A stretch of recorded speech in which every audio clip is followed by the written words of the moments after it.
रामाय रामभद्राय रामचन्द्राय वेधसे रघुनाथाय नाथाय सीतायाः पतये नमः।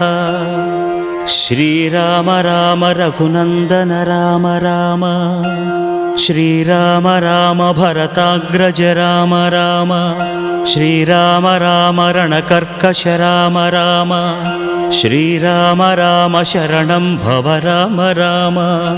श्रीरामचन्द्र चरणौ मनसा स्मरामि श्रीरामचन्द्र चरणौ वचसा गृह्णामि श्रीरामचन्द्र चरणौ शिरसा नमामि श्रीरामचन्द्र चरणौ शरणं प्रपद्ये।